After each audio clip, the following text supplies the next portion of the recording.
Assalamualaikum warahmatullahi wabarakatuh. Selamat siang semuanya. Perkenalkan, nama saya Nana Purmodika, biasa dipanggil Reno, dari Sosiologi 2021 dengan NPM 1707 1021 0023. Kali ini, saya akan membuat video analisa pribadi mengenai pemberdayaan dalam payung teori sosiologi modern. Pada kesempatan kali ini, saya akan membuat video pribadi refleksi dengan tema masyarakat dan pemberdayaan. Dalam video ini, kita akan membahas konsep pemberdayaan dalam konteks masyarakat modern. Bagaimana pemberdayaan dapat meningkatkan kualitas hidup individu dan komunitas. Definisi dari pemberdayaan itu sendiri merupakan sebuah proses di mana individu atau kelompok memperoleh kekuatan, kemampuan, dan kendali atas kehidupan mereka sendiri.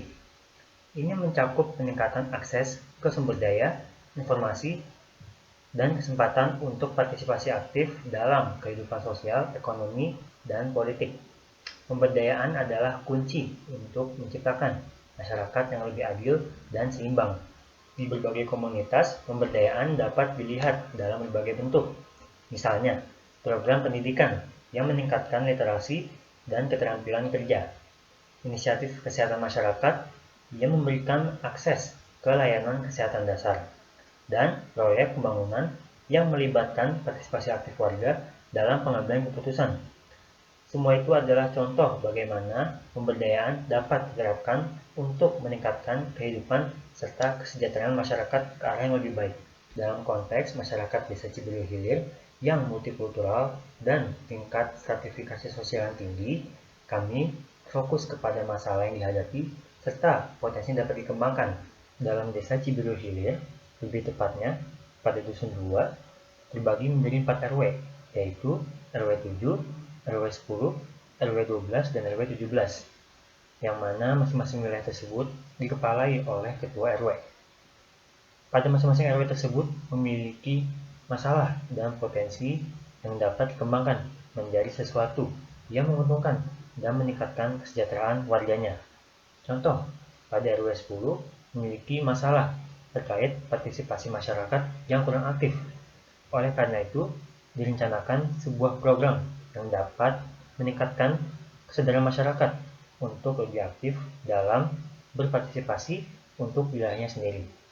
Contoh keduanya yaitu pada RW 17. Wilayah ini memiliki potensi pada bidang pengelolaan sampah, yang mana jika dikelola dengan lebih baik dan menggandeng pihak-pihak lainnya akan menghasilkan sebuah keuntungan yang mana keuntungan tersebut dapat dipergunakan kembali untuk masyarakatnya. Tetapi sebelum sampai pada tahap tersebut, harus dilakukan sebuah pemetaan sosial di masing-masing wilayah dengan tujuan untuk mengetahui dan mengidentifikasi permasalahan serta potensi yang dimiliki masing-masing wilayah, sehingga tidak terjadi kekeliruan dan kesalahan pada pengambilan data yang akan berguna untuk pengambilan sasaran atau subjek dari pemberdayaan yang akan dilakukan ke depannya. Untuk pengambilan data melalui pemetaan, kami melakukan wawancara dan observasi untuk mengetahui apa saja permasalahan dan potensi yang dimiliki oleh masing-masing wilayah yang sedang dituju. Wawancara kami lakukan dengan stakeholder atau pemangku kepentingan yang memang dirasa memiliki ahli ataupun andil dalam bidang yang kami perlukan datanya. Seperti contoh, untuk mendapatkan data terkait kesehatan, kami melakukan wawancara dengan kader PKK, ketua posyandu, hingga pihak puskesmas. Lalu, data terkait pemudaan dengan Karang Taruna dan lingkungan ataupun kehidupan sosial masyarakat, kami melakukan wawancara dengan ketua RW. Dalam memahami pemberdayaan, terdapat teori sosiologi yang relevan, yaitu teori aksi dan tindakan dari Max Weber yang memberikan wawasan penting. Max Weber menekankan bahwa tindakan sosial individu yang bermakna adalah kunci untuk memahami perubahan sosial.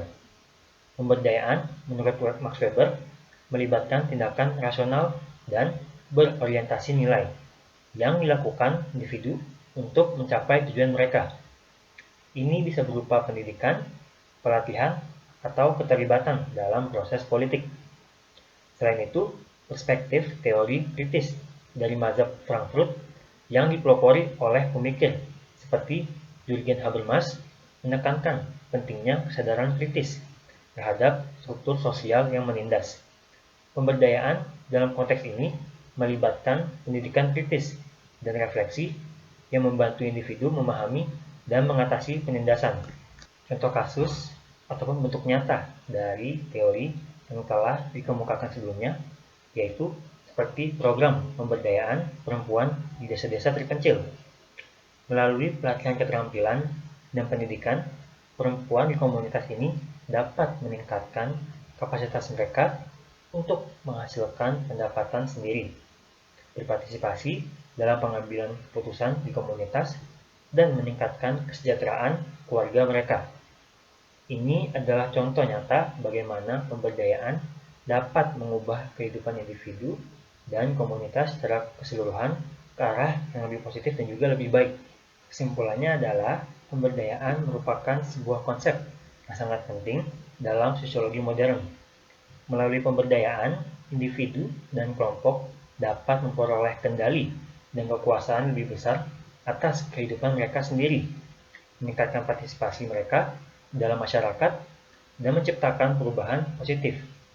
Teori-teori yang telah dikemukakan sebelumnya dapat memberikan kerangka kerja yang kuat untuk memahami dan menerapkan pemberdayaan dalam berbagai konteks, yang mana pada akhirnya akan dibentuk dan direncanakan sebuah program yang akan disesuaikan dengan kebutuhan masing-masing masyarakat, entah itu sosialisasi, FGD, maupun praktik lapangan secara langsung. Sekian, terima kasih. Dapat diharapkan video ini membuat pemahaman serta pengetahuan kita lebih baik lagi mengenai konsep pemberdayaan dan masyarakat, serta bagaimana hal ini dapat diterapkan untuk meningkatkan kesejahteraan masyarakat.